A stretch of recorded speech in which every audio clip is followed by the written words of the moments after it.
আসসালামু আলাইকুম। আজকে আমরা একটি ইন্টারেস্টিং টপিক সম্পর্কে জানব, যেটি হচ্ছে দ্য টেস্ট টিউব বেবি। তো টেস্ট টিউব বেবি হচ্ছে খুবই একটা ইন্টারেস্টিং বিষয় শেখার জন্যে। সো দেখো, একটা মেল একটা ফিমেল থেকে একটি বাচ্চা তৈরি হয়, অর্থাৎ একটি শুক্রাণু এবং একটি ডিম্বাণু পরস্পরের সাথে মিলিত হয়ে একটি জাইগোট তৈরি করে। সেই জাইগোট পরবর্তীতে বিভাজিত হয়ে একটি বাচ্চা তৈরি করে।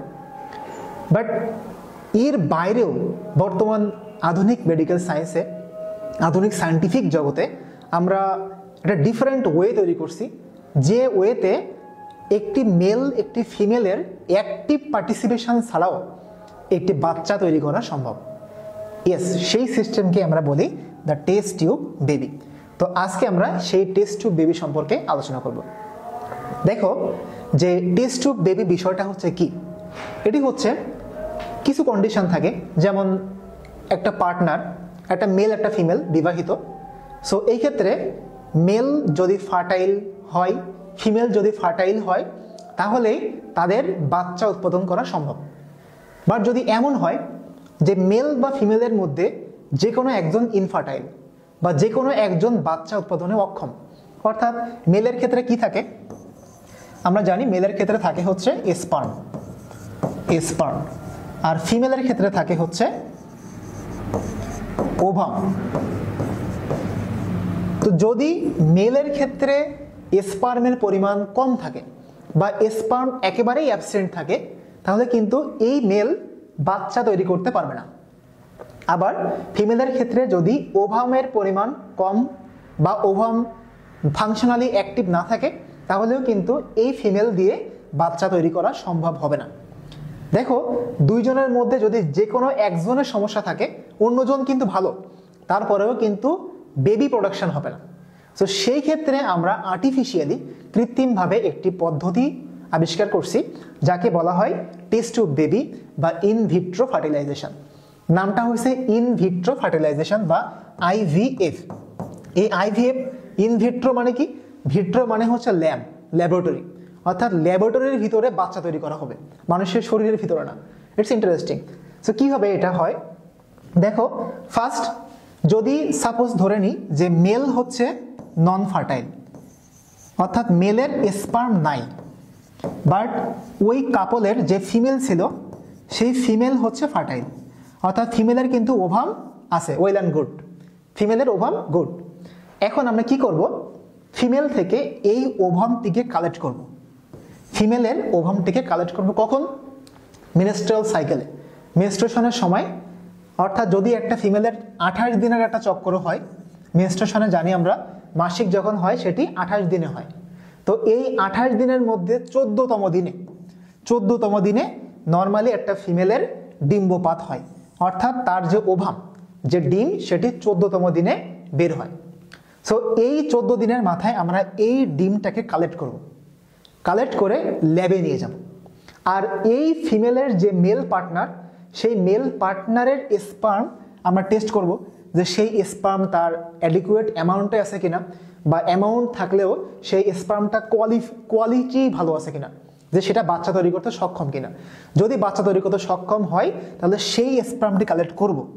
আর যদি ওই পার্টনার মেলের স্পার্ম অ্যাডিকুয়েট না হয় বা ফাংশনাল না হয়, তাহলে আমরা স্পার্ম কালেক্ট করব একজন ডোনার থেকে, একজন ডোনার, অর্থাৎ স্পার্ম ডোনার থেকে। এই ডোনারটা কি? ডোনার হচ্ছে যে কেউ নিজের ইচ্ছায়, স্বইচ্ছায় তার নিজের স্পার্ম ডোনেট করে, দান করে। তো বর্তমানে হচ্ছে বিশ্বের বিভিন্ন দেশে এরকম স্পার্ম ডোনেশন হয়। সো এই স্পার্ম ডোনেশন হয়ে ওই স্পার্মগুলো আবার হচ্ছে একটা ল্যাবের ভিতরে সংরক্ষণ করা থাকে।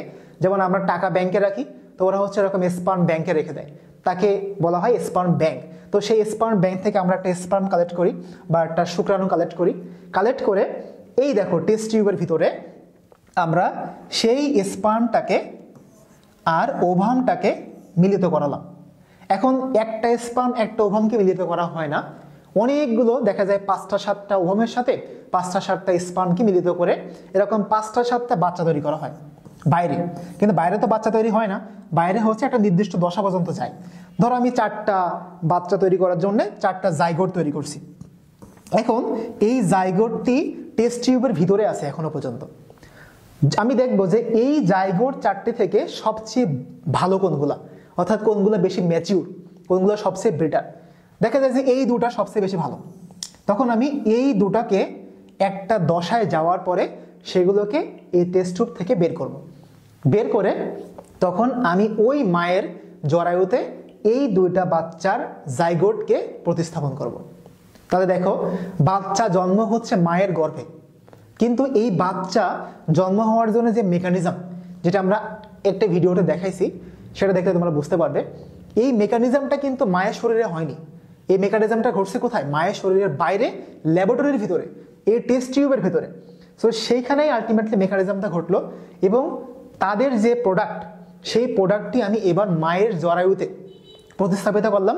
করার পরে মায়ের জরায়ুতে সেটি পুষ্টি পেয়ে একটি বাচ্চায় রূপান্তরিত হলো। এখন দেখো তো, মায়ের জরায়ুতে আমি কয়টা বাচ্চা উৎপাদন করছি? 2টা। এখন যদি পার্টি জানতে চায়, পার্টি যদি চায় যে আমি 2টা বাচ্চা নিব, তাহলে হচ্ছে আমি 2টা রেখে দিব। বাট যদি পার্টি চায় যে না একটি বেবি, তাহলে কি করব?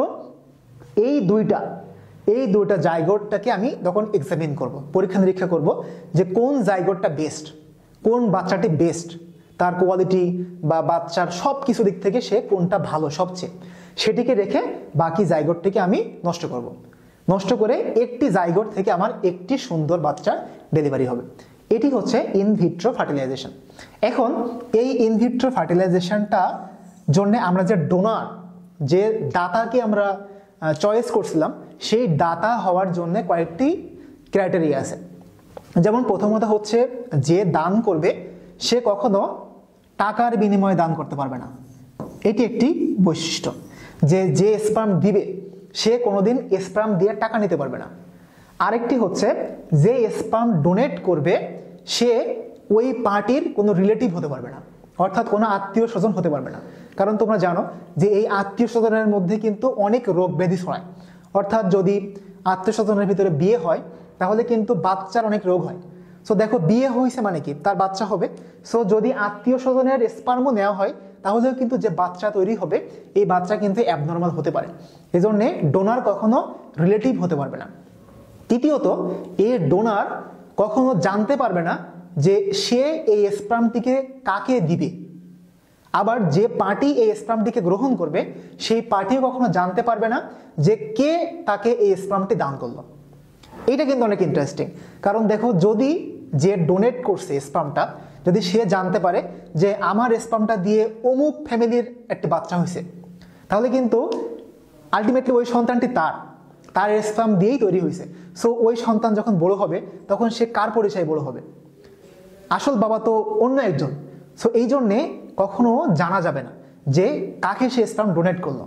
আবার যদি যাকে ডোনেট করছে সে যদি জানে যে এই স্পার্মের ডোনারকে, তাহলে কিন্তু অটোমেটিক্যালি তার প্রতি একটা সিম্প্যাথি তৈরি হবে।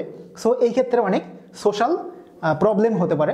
এই জন্যে যে দান করবে এবং যারা গ্রহণ করবে, তারা একে অপরের পরিচয় কখনো জানতে পারবে না।